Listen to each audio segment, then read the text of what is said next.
This is the Lesbian Historic Motif Podcast, brought to you by Heather Rose Jones. The show looks at lesbian and sapphic themes in history and literature, and historical fiction with queer female characters, including fantastic versions of the past.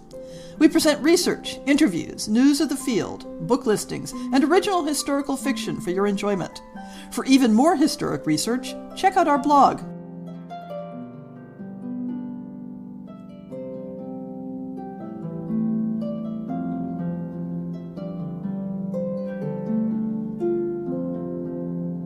Usually, when I put together a podcast essay, I have a number of sources to draw on, and am able to create my own synthesized understanding of the topic. In the case of Charity Bryant and Sylvia Drake, a long-term romantic couple living in Vermont in the early 19th century, I am entirely reliant on a single publication, Rachel Hope Cleave's Charity and Sylvia, A Same-Sex Marriage in Early America. As a result, I feel like today's podcast is more in the line of a book report than an original essay, and in consequence, it's somewhat shorter than usual. And yet, given that I'm in the middle of blogging this book for the project, and because the story is so fascinating, I can't resist putting together this episode about them. We often think of American romantic friendships and Boston marriages as belonging entirely to the later 19th century. But such relationships can be found earlier, as we see here.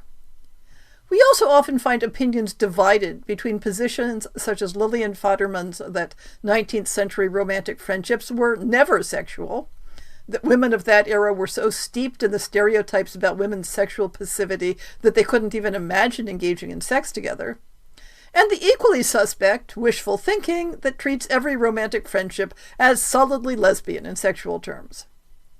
But Cleaves teases out a more nuanced understanding. The women in romantic friendships fully understood there were boundaries to what could be publicly acceptable, and showing us the process of self-censorship that women engaged in, both in terms of subtly coding the nature of their desires and activities in the records they left, and the physical censorship of destroying records they felt would cause problems for their reputation or the reputation of their families. It was this understanding and careful management that allowed Charity and Sylvia to share their lives in what was acknowledged publicly to be a marriage-like bond, celebrated by their families and community, without provoking a degree of backlash or condemnation that would have destroyed their place in those networks. Both women were born in Massachusetts, either during or in the immediate aftermath of the American Revolutionary War. Charity was the elder, while Sylvia was born 7 years later. They had a number of things in common. Both came from large families that lived in rural towns. Both aspired to a higher level of education than was common for young women. Both were poets and copious letter writers. And both came into young adulthood with an understanding that they were completely uninterested in a conventional marriage. Their differences are also striking. Charity's family was comfortably well off, and when her siblings left home, it was for personal freedoms, not out of necessity. Charity's mother died shortly after her birth, and she sought in vain all her life for parental support and approval. In contrast, Sylvia's family, though close and loving, had lost their land and were desperately poor. Even at her birth, the family had scattered, either to find support with relatives or seek employment. In a pattern that was fairly normal for unmarried young women in New England at the time, both find themselves moving between the households of various relatives, not always by choice. Charity found both a certain degree of economic independence and a circle of like-minded young women by becoming a teacher. As school teachers were often female, because they could be paid less, and were required to be unmarried, and because casual socializing between men and women was heavily scrutinized, a teacher's life was ideal for someone like Charity, who found herself romantically attracted to other women. In her early 20s, Charity went through a series of emotionally charged intimate friendships with other women, celebrated in the poems she wrote, but also the most likely cause of the malicious gossip she alludes to in many letters. The specific nature of the gossip is never recorded, but it caused her to return to her parents' home for a time and complicated relations with two of the siblings that she boarded with at various times. Cleves points out that the social problems generated by Charity's intimate friendships need not indicate that her community was concerned specifically about sexual relationships. It could be enough that the women's close bonds were felt to make them less likely to marry. Marriage was not simply a social expectation, but a critical economic status. In the absence of employment that paid well enough to support an independent household, and remember what we said about women being paid less than men for the same work, a single woman would always require financial assistance or material support from others. The alternative to living with a family member was usually becoming a domestic servant in some other household. So a woman like Charity, who disdains marriage and appears to encourage other women to feel the same, can be seen as a disruption to the economic stability of entire families. Sylvia didn't have the same opportunities to support herself that Charity did.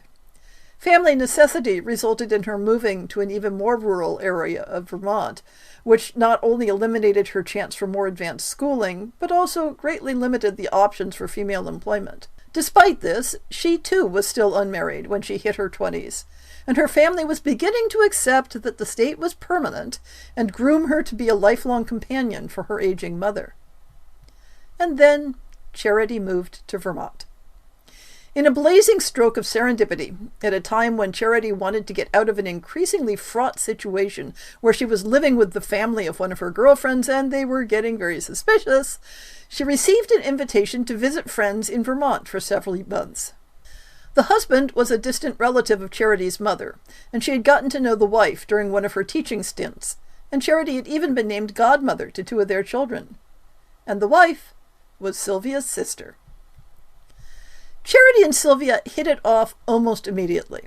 While there, Charity began a tailoring business, a skill she'd picked up some years earlier, and Sylvia pitched in as assistant.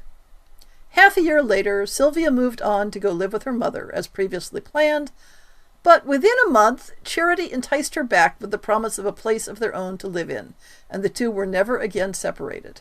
The tailoring business was what made the success of the relationship possible. By the end of the year, they were earning enough to lease property and build a combined home and shop. Having a separate and independent household that was not reliant on the generosity of a relative and that afforded personal privacy meant that the stresses and pressures that had undermined Charity's previous relationships were absent. Over the decades, the business expanded, both in terms of volume and in building on to their home. They were able to hire assistants and apprentices.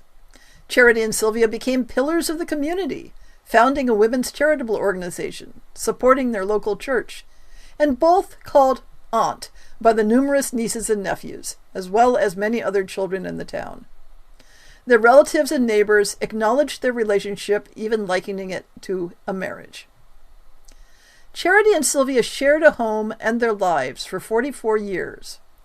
After Charity died at age 74, Sylvia wore widow's black for the rest of her life, and after she died at age 83, their families buried her with Charity and replaced the original headstone with one that commemorated both women.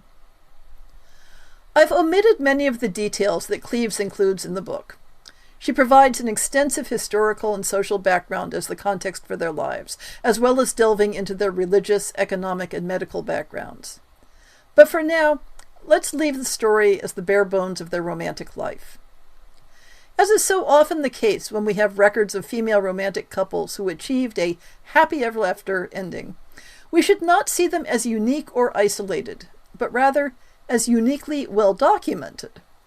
The historic and social conditions that enabled their successful relationship existed for many other women, and it's not inappropriate to extrapolate that there were many other similarly happy couples who never made it into the pages of history.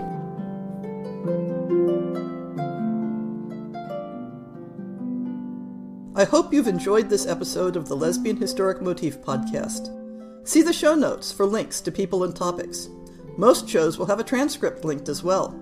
If you have a book announcement, a topic suggestion, or might like to appear on the show, please drop me an email.